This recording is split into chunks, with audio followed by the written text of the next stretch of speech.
Welcome to YT English Language Academy. Controlling Anger, A Journey of Growth.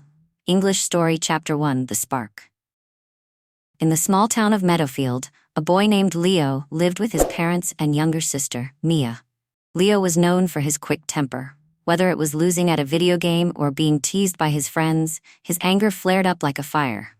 Many people liked Leo because he was kind when he was calm, but they also feared his outbursts.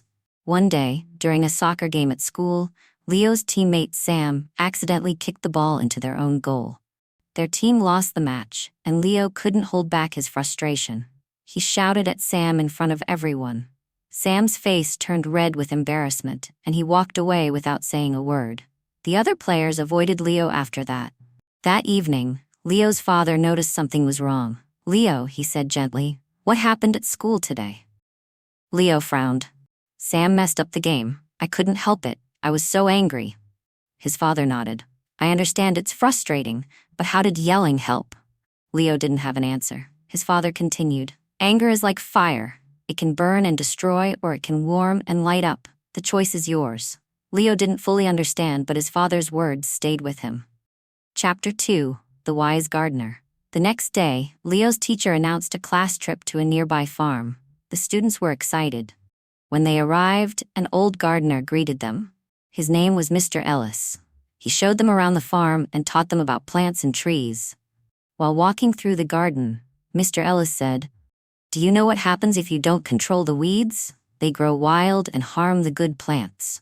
Leo raised his hand. "What do you do with the weeds?" Mr. Ellis smiled. "You must pull them out carefully, but if you're too rough, you might damage the good plants too. Patience and care are the keys." Leo thought about his own anger. Was it like the weeds? Was it harming the good parts of him? Chapter 3, The First Step. Leo decided to work on his temper. The first test came when Mia accidentally spilled juice on his homework. He felt his anger rising, but he took a deep breath and counted to 10. "It's okay, Mia," he said, surprising himself. Mia looked at him, shocked. "I'll redo it." Later, his mother praised him. "I'm proud of you, Leo. Staying calm is not easy, but it's worth it." Leo felt good about himself. For the first time, he saw how controlling his anger made him happier. Chapter 4, Helping Sam. Leo wanted to apologize to Sam. He found him sitting alone during lunch. "Hey, Sam," Leo began. "I'm sorry for yelling at you. It wasn't your fault." Sam looked at him and smiled.